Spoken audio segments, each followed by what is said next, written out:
to my channel. So today, as you can tell by the title, it's gonna be just a quick video about CrashPads. So I get a lot of questions about like CrashPads and stuff, and like how does it really operate for real. So that's just what I'm going to go ahead and explain. Then I also have like a quick mini tour at the very end of this video, just to kind of give you an idea of kind of what my CrashPad looks like. So yeah, let's get right into it. All right, so pretty much CrashPads, they range in price. I think the cheapest I've ever heard a CrashPad being was like $135, I believe. And that CrashPad, from what I understand, has like a bunch of senior mamas. So they all have, you know, been in the industry for a while, and they all have lines. So they really know when they're going to be there. Now, CrashPads that tend to hold reserves tend to be a little bit more, and it's usually a little bit cheaper for line holders, and sometimes the price just is like flat straight across the board. It just depends on the landlord that you have for your CrashPad. Now, there are different types of CrashPads. So, and sorry, the most expensive CrashPad that I've ever heard of was maybe about $375. I think that was the most expensive. Yeah. So you have hotel CrashPads, and then you also have CrashPads that are like at like a house or something that's rented out, or yeah, a house that's just strictly rented out to like aviation people only. And then sometimes you even have like people who just have like a room that's a CrashPad in like their house or something. So they may have like, you know, 2 or 3 people living in that one room. And that's like their CrashPad. However, they get to share like the amenities or whatever that come with the house, like the kitchen, the bathroom, stuff like that. But you're living in someone else's house, if that makes any sense. Okay, so you also have hotbeds and you have cold beds. So a hotbed is pretty much where you just really like a crash and dash type of situation. So it's just like for you to stay there for that night. And then you have to take all of your things with you, and then you have to leave, leave like when you're about to go like on a trip or something like that. So, and then sometimes you have cold beds. So some people offer cold beds, and a cold bed is pretty much like when you pay the money for that month, that particular bed is yours. Now, cold beds tend to run you a little bit more because it is technically like your own little space. And in hot beds, it's not really your own little space. It's just your space for that particular night, and that's about it. So, and also too, I know some CrashPads, they tend to, a girl on my CrashPad said she just came from Dallas, and there was a CrashPad there, she said, and you paid like $30 or $35 a night as you needed it throughout the month. So sometimes I can get a little expensive, especially for like reserve people, because we never really know. However, if you have a line, that might work for you, but I've only heard of that being in Dallas. I mean, I haven't really heard that in Chicago, but I mean, like I said, I don't really know how all CrashPads across the board operate, but the ones that I've ran across, that's the information that I'm giving you. So, so that is another way a CrashPad could be ran, is by you paying like that. However, a lot of times you pay per month. So there's no lease. You don't really sign like, like a lease or anything, a contract being, buying to a certain amount of time that you have to stay there, because this industry changes so much that, we need that flexibility to be able to be like, okay, well, next month I'm not going to be here. Like I'm transferring to another state, something like that. So usually it's just for that month. So you pay usually like some sort of deposit when you first become a part of a CrashPad, and then you pay your monthly fee for that particular month. Yeah, so my particular CrashPad, it is for reserves, it's $275, and then we had to pay a $50 fee. What is it, like the administrative fee? We had to pay the $50 administrative fee when we first signed up, and then after that you just continue to pay your $275 for every month that you're going to be at the CrashPad. Now with the CrashPad, of course, you don't pay any like extra bills, you know what I'm saying, like, and then they provide comforters for us, and blankets and like all of that kind of stuff. So honestly, all you do is bring yourself and like the things that you have. And I know at my crash pad, we can leave a few things. A lot of crash pads don't allow that, but that was one of the things that I loved about this one, was that it allowed me to bring a few things so I could like keep it there. So I have like a drawer that is specifically mine. It has only my things in it. I don't share the drawer with anybody. And then, but of course, now, the bed situation is whenever you pay your money, you are guaranteed a bed. That is my particular crash pad. I don't know how all of them work, but you know, if you're paying your money for the month, then you need a bed. You know what I'm saying? Like, if you don't get a bed, then that's a problem, and you probably need to find another crash pad. However, so with ours, when you pay your money, you are guaranteed a bed, whether that means that they have to get you like an extra room for the night if the crash pad is full or whatever the case may be. So it is a shared living space. So, you know, you share the bathroom, you share like the little kitchen area that we have in the refrigerator and like the cupboards and stuff. So you share all of that. However, you can still keep a few groceries in there so that you can like cook and do little things like that. Like I said, our crash pad does take us to like the grocery store and like to Target and stuff like that. So that is great. All of that is included in our fee. They have like a nice little business room downstairs and like a little pantry area where you can get like usually where I get like my hot water when I'm about to like head out for a trip. You can get like coffee down there. They have creamer, all of that, and it's free. And then you can get just hot water if you want tea. But me personally, I use it for, like I said, my hot chocolate. So yeah, and then of course you can like, they have like little things you can buy for like breakfast and stuff, and like some drinks and stuff like that you can buy. And then like laundry and stuff like that is free at my crash pad. So they have washers and dryers, and you're free to wash and dry as much as you need to. They have a gym there as well, so that's great. Yeah, so every crash pad, like I said, is different. You have to figure out what works for you and what you want in your crash pad and what you can afford. So me personally, I can afford the $275 a month, and then too, it comes with so much that I just feel like, you know, I'm really getting my money's worth, if that makes any sense. You know, like I have a 24-hour on-demand shuttle. You know, it takes me to and from the airport whenever I need it. So whenever I get called, I can go. You know, it's been times, you know, I've needed to be at the airport at 6 o'clock in the morning, you know, so, and I'll hop on 5:15 shuttle, you know, or 5 o'clock shuttle, so I can make sure I make it to the airport in enough time. You know, if I want to grab me some breakfast or something like that at the airport or something, like the shuttle is always there to, you know, get me to where I'm trying to get to. So, so yeah, it's really cool. You know, I like it.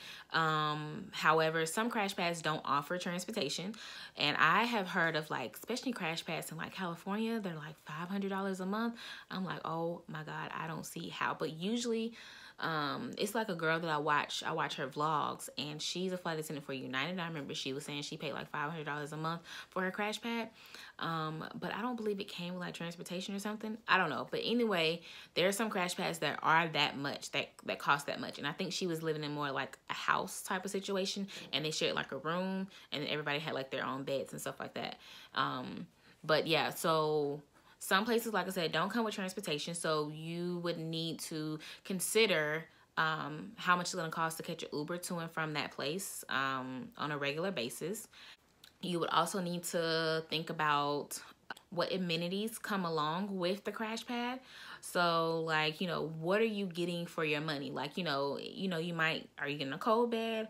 Or are you getting a hot bed? You know, do you have like space to actually put a few things, or do you really have to just take everything with you every time you leave? How many days can you stay at the crash pad? I know mine, I can stay there for like up to like 20 days or something. So it's great for reserves. Like that is like ideal for reserves, because you never know how many days out of the month they're going to use you. There might be some companies, like my company always uses us. So the most I may get out of a month is like 2 days where I'm not used. That's the most. But I mean, I've actually heard of people not getting used for weeks on top of weeks at a time. So that's something that you need to consider. Like, you know, if you're not really going to use that much, you need to find a crash pad that will be able to accommodate you. So, you know, while you're waiting, reserve. So you know, and I mean, and then that also goes back to why technically reserves pay a little bit more, and it's because you're there more than a line holder, because a line holder knows their schedule, they know what days they're going to work and what days they're going to be off. So therefore they are able to figure out, okay, I'm only going to be at the crash pad this month for 4 days, and that's it. You know, like they can plan that kind of stuff out. Us, on the other hand, we can't do that. So, you know, we have to make sure we plan accordingly and find something that will accommodate us in the situation that we're currently in. So, yeah, I've mentioned before that I think it's CrashPads411.com. I'm not sure. I'll have it linked down below. Like I had it linked in like the other video that I had about CrashPads. On there, you can find like CrashPads in any city that you want. And they pretty much list like their amenities and stuff. They list their price, how you can get in contact with them, like all of that kind of stuff. Like the very first CrashPad that I was in, I found it through word of mouth through one of my classmates. Now, other CrashPads and stuff are listed on there, and that's pretty much how you can kind of tell like they're more or less like legit, I would say. Because sometimes if you try and go like on Craigslist and do all this other stuff, you never really know what kind of situation you're going to get yourself into. So me personally, I just feel more comfortable with CrashPads 411. I'm not sponsored by them or anything like that, but I'm just giving you the real, like that is a source that I would feel comfortable with. That's just me personally. If you know of something better, another website or something, please leave it down below in the comments and let people know. You know, I'm just here to share the information. Okay, so another thing I want to mention about CrashPads is that technically they are not like an apartment. Okay, so it's not like, oh, I'm just gonna be paying this really cheap price and I'm just gonna be like living here, like legit living here. Like, no, that's not what a crash pad is. Crash pads are literally that, a crash pad. Like somewhere for you to crash and they provide you a pad. Like that is as simple as I can put it. Because I know some people are like, you know, they actually want to like live there, and technically you're not really supposed to like live there. I know some places, like I said, they might give you like unlimited days you can stay there, and that, you know, but you might be paying a way higher price, you know. And if you have fewer days staying there, you know, like I've heard of some crash pads only allowing you to stay there like 7 or 8 days throughout the month, and you know, you may be paying $300 for that, you know. However, but what are some of the amenities that come with it? Does it come with like a pool? Is it like a hotel crash pad, or is it like a house or something? Do they provide transportation, or do I have to provide my own transportation? You know, and you also have to take into account the city that you're living in. So if you're out there in California, you're probably going to pay a little bit more. I've heard of New York crash pads actually not being bad. My soror that lives in New York, she's based there, and her crash pad is like $275. Yeah, so same as mine. Yeah, so it's $275 for hers, and I don't know how many days, I don't really know, but, and I think she said she has to like walk to the airport. She was like, it's not that far for her. She was like, it's literally just a few minutes walk, which is fine. But me personally, it snows in New York, and no ma'am, I'm not trying to sit in here and walk in the snow. So I'm just glad that mine comes with like a shuttle. I'm not far from the airport either, but mine comes with a shuttle, so I don't have to worry about those kind of things. Yeah, it's not really like for you to like live. However, mine, it is kind of like you can, but not really. I don't really know how to put it, but it's like, and like even the beds, it's like, it's still kind of like a hotbed situation. However, you're always guaranteed a bed as long as you pay. So as long as I pay for the month and I know I have a bed, however, it might not be the exact same bed. It might just be another bed, but it's still the same crash pad. You know, it's still like that room, or, you know, like whatever, like it's still, you know, it's still at this exact place. So regardless, the place is never going to change, but, you know, the particular bed, you know, might. And I do kind of have like my favorite bed that I like in my crash pad, but sometimes it's not available. So I just get like the one next to it, or, you know, like whatever. So, I mean, it's honestly not bad at all. But yeah, so these are just some of the things that you really have to take into account when trying to find a crash pad. And I know sometimes you can really just be rushed into the situation because things move so quickly right after training. Like 1 minute you're in training, the next minute, like, you're working, you know? So it's just like, oh my God, where am I gonna live? And then sometimes, you know, your move-in days might get cut short, or, you know, like, I mean, you just never really know. So I'm just here to share the information. I do kind of recommend while you're in training, if you find out your domicile while you're in training, definitely start looking on CrashPads 411 for a crash pad, or whatever for a crash pad. I guess you can just kind of Google it or whatever, and some websites will come up. And also too, they have Facebook pages that are like, I can't remember the name of them. When I find the name, I'll list it down below in the description box. I'll just put like Facebook, and then I just have like the names, so that you can just go into the search bar in Facebook, and you can just type in the names, and then the page will pull up.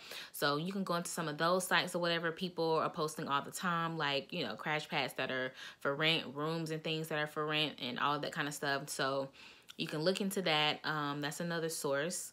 And all these sources I have personally used to look for things, but also too, word of mouth is just a really good source, to be honest. Like, that is how I found both of my crash pads. The very first one I was in, and then the new one that I'm in now. This new one that I'm in, I moved into this one back in September, and my old one, I was only there for a month, for the month of August. It just really got overcrowded and stuff, and it was just too much. So the one that I'm in, it's not overcrowded. It's really nice. Like, I feel like I get a little bit more. I pay a little bit more, but I get a little bit more as well. So I really like it. It's cool. The girls are cool. As you can see, like, we like go places and do stuff together. Like, I didn't really do that in my old crash pad. However, like I said, I mean, it's not really like a whole living situation and stuff, but it is nice to still have people that, you know, you kind of like mesh with, so that while you are there waiting reserve, it's not like just brutal, you know, like you have someone to talk to, go somewhere, do something with, you know, kind of get out of the room, because I will go crazy if I'm in that room all day. So yeah, so that is pretty much it with the crash pad situation.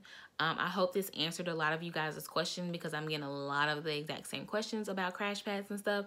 Thank you guys for watching once again, and be sure to like, comment, and subscribe. And yeah, so I will go ahead and get right to my mini tour. Bye guys, I hope you like it.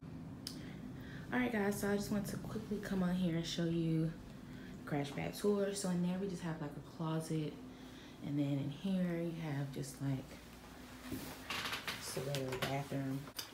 Yeah, so it's just like a regular bathroom in here. It's my bag. I'm about to head out, and then we just have like the refrigerator and stuff. Yeah, really simple. It's my stuff over there. I'm just doing a turn really quickly, so I just packed really light. And those are my shoes. This is like the couch / bed, and then this right here is just like the room with the triple bunk beds or whatever, and then like all the comforters and like pillows over there. So yeah, really simple, nothing extravagant, but it actually, you know, it definitely gets the job done. So yeah, I'm about to head out now.